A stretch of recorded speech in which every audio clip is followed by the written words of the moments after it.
आपको बता दूं जाबिर गिरफ्तार हो गया है और बाकी जो जाबिर के परिवार के लोग हैं, गांव के लोग हैं, उनके खिलाफ मुकदमा दर्ज हुआ है। मुझे इसमें ज़्यादा डिटेल में जानकारी नहीं है। और अगर ऐसा हुआ तो देखो ये गलत है। पीड़ित परिवार का या लोगों का इंसाफ के लिए अपना हक मांगना उनका उनका हक है। अच्छा, अभी रिसेंटली एक मामला और हुआ है लक्ष्मणगढ़ में, उसके बारे में कुछ जानकारी है आपको? क्योंकि एक लड़के को मारा गया, फिर उसके काट के टुकड़े किए गए, उसके बाद उसको जला दिया गया है, इस तरीके का मामला सामने आया है अभी हाल ही में। नहीं, ये मेरी जानकारी में वैसे न्यूज़ सुनी है, पर डिटेल मुझे इस बारे में कोई डिटेल नहीं पता। लेकिन मैं बता दूं कि मेरा ये घर है, मैं यहाँ पैदा हुआ हूँ। मुझे लगता है कि यहाँ के प्रति मेरी ज़्यादा जिम्मेदारी है और निश्चित तौर पे ऐसी कोई ना कोई इरादा है। मैं बिल्कुल चुनाव यहीं से लड़ा था, यहीं से लड़ूंगा और यही कोशिश करता रहूंगा। अच्छा, कामा की तरफ आपका कोई रुझान नहीं है? नहीं, ना कामा ना किसी और विधानसभा, मेरा कोई लेना देना नहीं है। हमें हरियाणा गवर्नमेंट से सपोर्ट नहीं मिल पा रहा यहाँ की पुलिस को। लेकिन वहाँ के डीजीपी तो कह रहे हैं कि हम लोग सपोर्ट कर रहे हैं, सहयोग कर रहे हैं पूरा। यहाँ की पुलिस पे उल्टा मुकदमा भी दायर हो गया। मैंने दोबारा मौका दिया तो जो हमारा लक्ष्य है कि यहाँ पे गवर्नमेंट स्कूल अच्छी हो, उनमें संसाधन सारे उपलब्ध हो, वो हम पूरे कर पाए। अच्छा, नगर की जनता ने दोबारा आपको मौका दिया तो?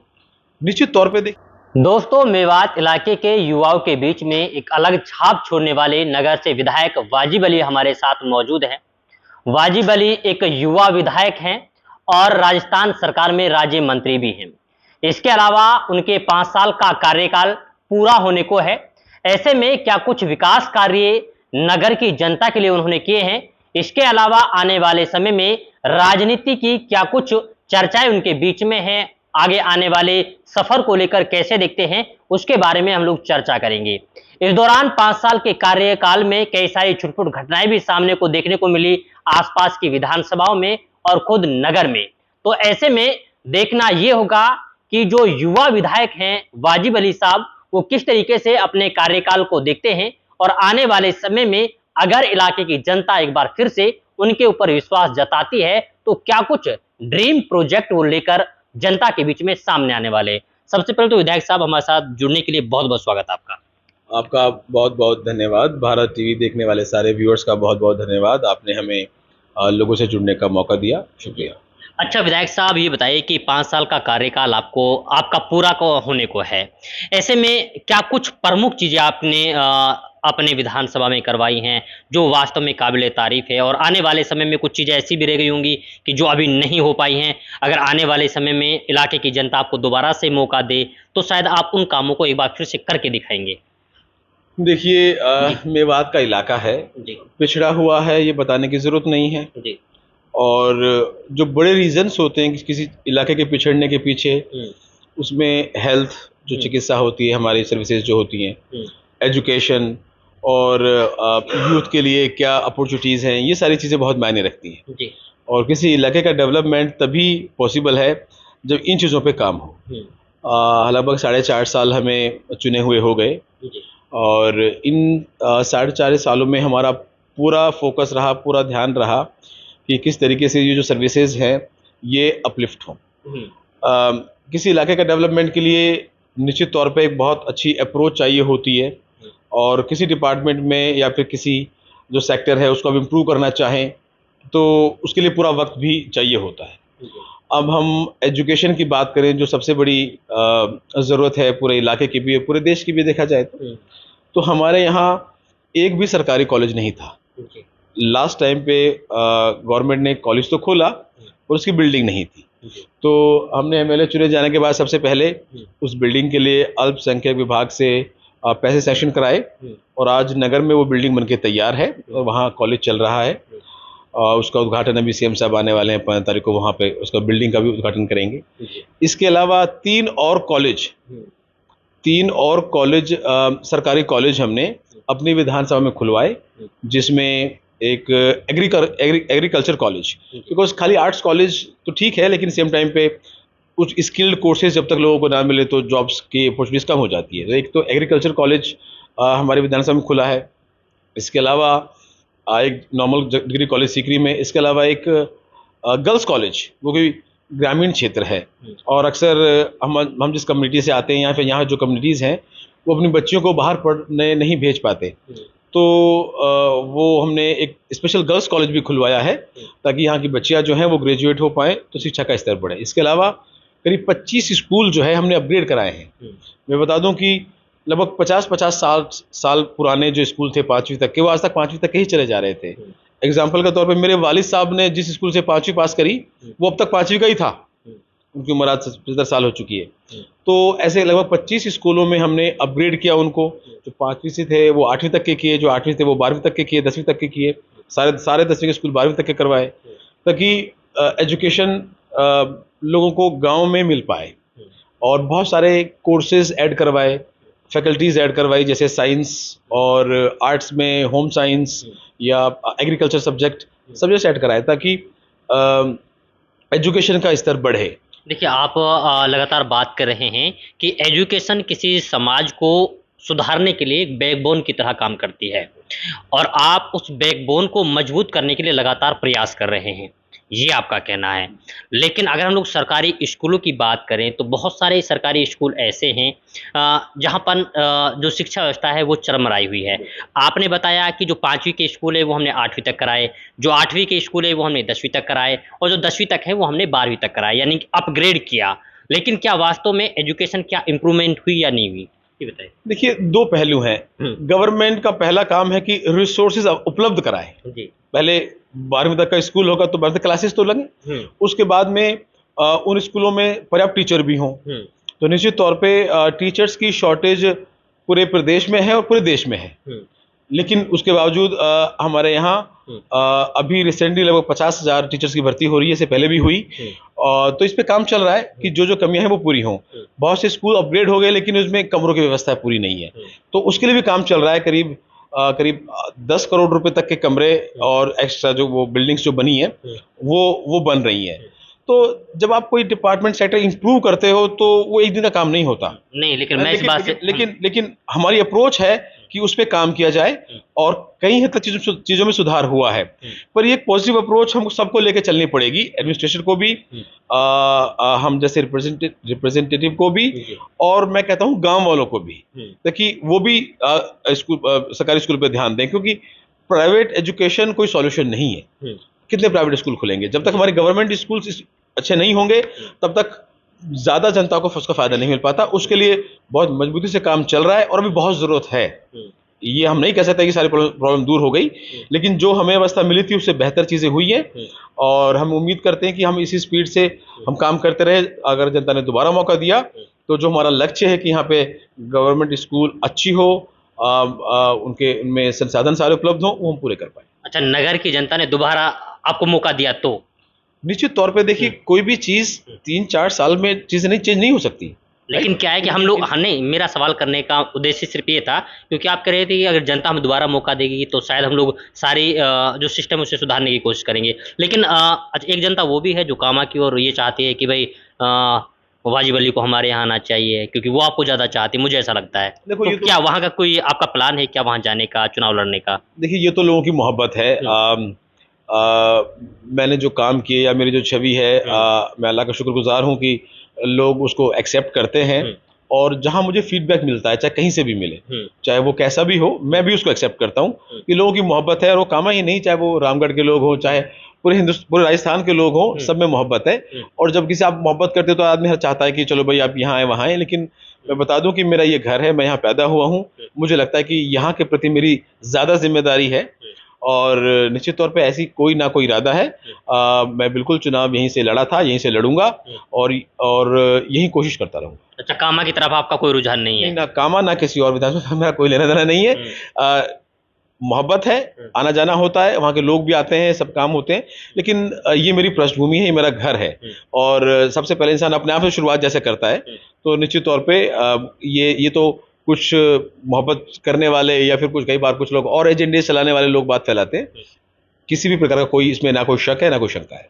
अच्छा, ये बताइए कि अब हम आपको थोड़ा जब मेयो कम्युनिटी की बात हो रही है तो हम लोग आपको लेके चलते हैं कामा विधानसभा की साइड में। तो वहाँ आपको पता होगा कि नासिर जुनैद का जो प्रकरण हुआ उसमें आप लोग भी गए, आप लोगों ने पीड़ित परिवार से मुलाकात भी की। इतना वक्त हो गया है, क्या लग रहा है कि सही तरीके से कार्रवाई हो रही है या फिर इनकी नासिर और जो जुनैद है उसके परिवार को सही तरीके से इंसाफ मिल रहा है कि नहीं मिल रहा है?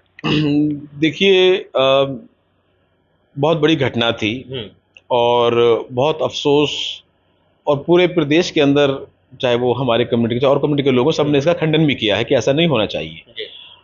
लेकिन ये केस थोड़ा कॉम्प्लिकेटेड भी है, क्योंकि अपहरण यहाँ से हुआ और घटना को अंजाम हरियाणा में जाके दिया गया, और यहाँ की पुलिस ने पूरी कोशिश करी है। वैसे जहाँ तक मैं मानता हूँ, लगभग अभी शायद करीब 27-28 लोगों के खिलाफ चार्जशीट भी दाखिल हुई है, और कुछ लोग गिरफ्तार भी इसमें हुए, कुछ लोग और भी गिरफ्तार हुए।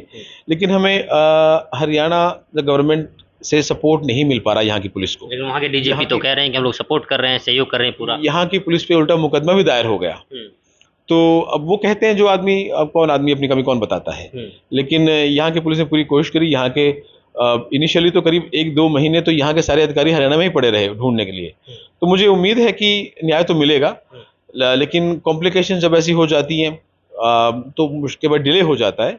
लेकिन मुझे पूर्ण विश्वास है कि जो लोग इसमें इन्वॉल्व थे, वो लोग को जस्टिस के सामने लाया जाएगा और उन लोगों को कड़ी से कड़ी सजा मिलेगी। अच्छा, इलाके के लोग तो ये भी बोल रहे हैं कि जो आरोपी है उनकी गिरफ्तारी तो नहीं हुई, लेकिन जो पीड़ित परिवार है उसकी गिरफ्तारी लगातार हो रही है। नहीं, पीड़ित परिवार की गिरफ्तारी के बारे में तो खैर मुझे जानकारी नहीं है। आपको बता दूं, जाबिर गिरफ्तार हो गया है और बाकी जो जाबिर के परिवार के लोग हैं, गांव के लोग हैं, उनके खिलाफ मुकदमा दर्ज हुआ है। मुझे इसमें ज़्यादा डिटेल में जानकारी नहीं है, और अगर ऐसा हुआ तो देखो ये गलत है।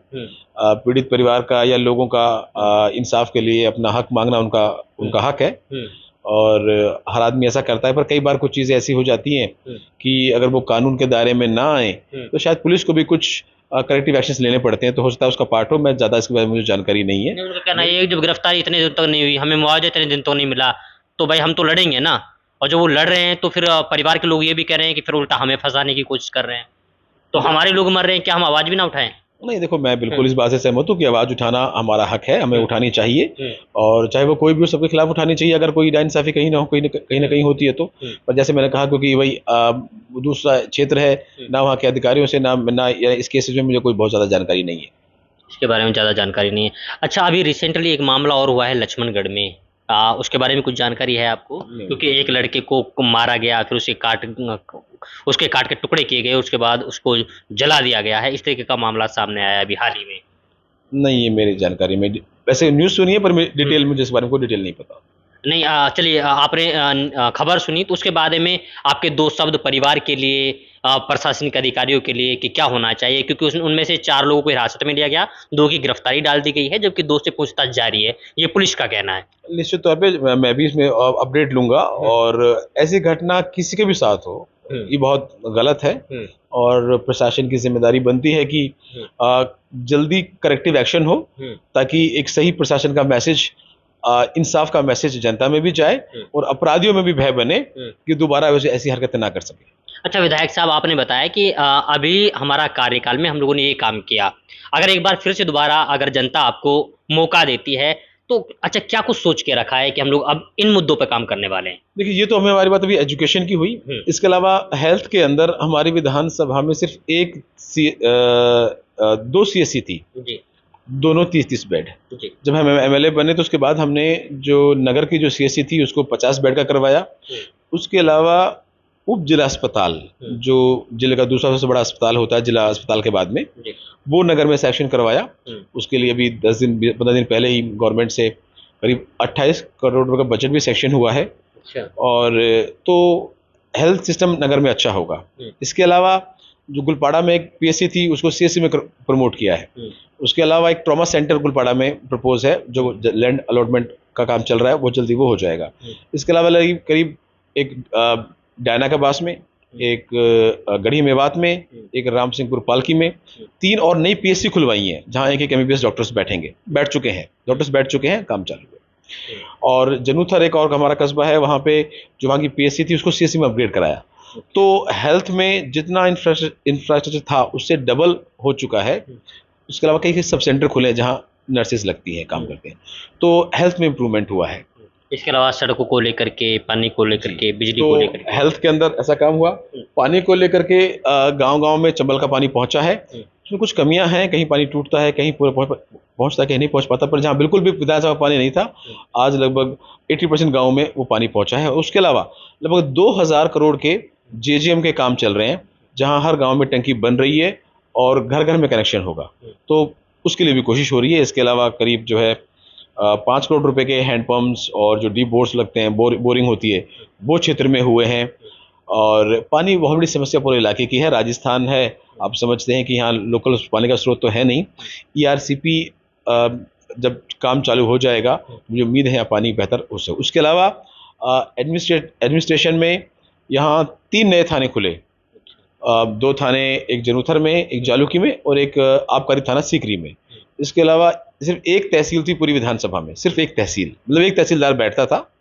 अब यहाँ जो है एक के बदले में 3 तहसीलदार हो गए, 3 तहसीलें बन चुकी हैं। जो सीकरी हमारा जहाँ हम बैठे हैं, ये उप तहसील थी, इसको तहसील में प्रमोट किया है।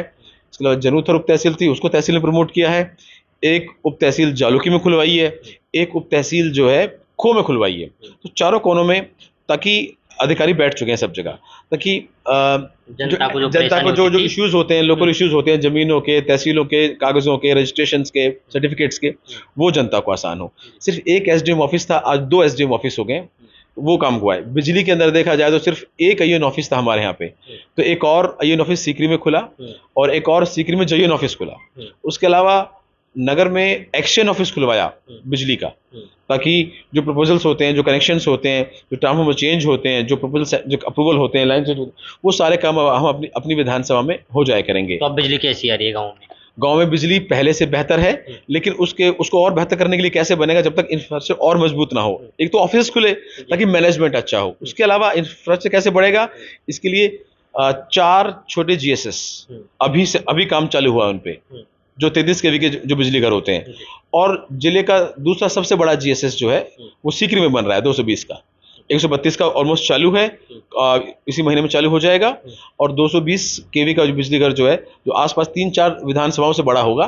तो निश्चित तौर पे जब ये GSS का काम चालू हो चुका है, टेंडरिंग हो चुकी है, तो ये जब बन के चालू होंगे तो बिजली बहुत बेहतर पहले से हो जाएगी। और हमारा उद्देश्य ये है कि किसानों को दिन में बिजली मिले, क्योंकि कई बार सर्दियों में जब रात को बिजली मिलती है तो किसान नहीं चला पाते हैं। तो वो एक बहुत बड़ी कोशिश चल रही है कि बिजली का इंफ्रास्ट्रक्चर मजबूत हो। चलिए, तो आगे आने वाले समय में आप जो कमियां रह गई हैं उन पे आप यानी कि मजबूती से काम करेंगे। ये जो सारे काम हुए हैं, जैसे बिजली घर बन रहे हैं अभी, तो और बड़े बड़े रोड अभी, जैसे कि एक यहाँ से कस्बे सीकरी से बांसबुर्जा जो हमारा जो एक दिल्ली मुंबई एक्सप्रेसवे है, इस तक एक कनेक्टिविटी के लिए बहुत बड़ा रोड सेक्शन करवाया है 15 करोड़ रुपए का, जो डबल लेन रोड बनेगा। और उसके अलावा रोड तो गाँव में चारों तरफ बन ही रहे हैं, करीब जो है कि 20 करोड़ रुपए के रोड बन चुके हैं और बन रहे हैं। और जो बांसबुर्जा फ्लाईओवर इंटरचेंज है, वो स्पेशल CM साहब से कह के इंटरचेंज करवाया है। लगभग 1400 किलोमीटर के हाईवे पे 5 राज्यों में ये पहला इंटरचेंज है जो ओरिजिनल स्कोप के बाद बनाया जा रहा है, जो ओरिजिनल स्कोप के बाद में एडजस्ट किया गया है। अब आप बीमा पे एक कट है, एक कट शीतल के अंदर है, उसके बीच में एक और कट हमारे यहाँ स्पेशल हमारी विधानसभा के लिए बन रहा है, ताकि लोगों का एक्सेस बड़े रोड से होगा, बड़े शहरों से होगा। हमारे किसान या छोटे व्यापारी जो हैं वो अपने कामकाज के लिए बड़े शहरों से जुड़ सकेंगे, उन्हें अच्छे दाम अपनी चीज़ों के मिल पाएंगे। उसके लिए बहुत बड़ी कोशिश जारी है। तो ये जो ओवरऑल इलाके को बदलने का तरीका है, इसके काम चल रहा है। वहीं पे बांसबुर्जा में लगभग 100 हेक्टेयर के अंदर industrial area, recognition area develop हो रहा है। जब वो एरिया डेवलप होगा तो वहाँ के लोगों के लिए जॉब्स की अपॉर्चुनिटीज मिलेंगी, लोगों को रोजगार मिलेंगे। तो ये सब काम चल रहे हैं। तो निश्चित तौर पे ये काम एक दिन में होने वाले नहीं होते, एक रेगुलर अप्रोच इनके लिए चाहिए होती है। तो और कोर्ट्स हमारे यहाँ नहीं थी, सिर्फ ACGM कोर्ट थी नगर के अंदर, ADJ कोर्ट नगर के अंदर आया, ACGM कोर्ट हमारे सीकरी में आया, सिविल कोर्ट नगर के अंदर खुला। तो जितना इंफ्रास्ट्रक्चर विधानसभा में था उससे डबल इंफ्रास्ट्रक्चर अब खड़ा हो चुका है, जिसमें से बहुत सारी चीजें चालू हो चुकी हैं और बहुत सारी चीजें चालू हो रही हैं आने वाले समय में। चलिए, हमारे साथ थे नगर से विधायक वाजिब अली जी।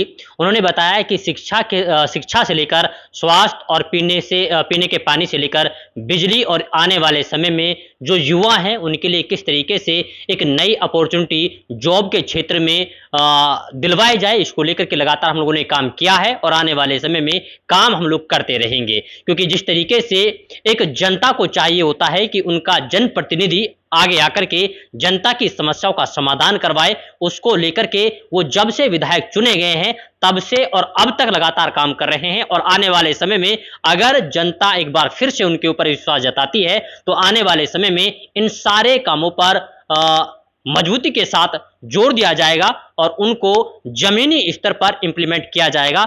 ये कहना है नगर से विधायक और मंत्री वाजिब अली का। खैर देखना ये होगा कि आने वाले समय में जैसे जैसे चुनावों का वक्त नजदीक आता जा रहा है वैसे वैसे जनता का रुझान, जनता का प्यार और आने वाले समय में क्या ये विश्वास और प्यार कायम रहेगा या नहीं, ये वक्त बताएगा। वक्त के लिए आपको थोड़ा इंतजार करना पड़ेगा। तब तक के लिए बने रहिए सिर्फ और सिर्फ भारत टीवी के साथ। वीडियो जर्नलिस्ट मुस्तफीज के साथ मैं रिजवान खान, भारत टीवी मेवात नगर।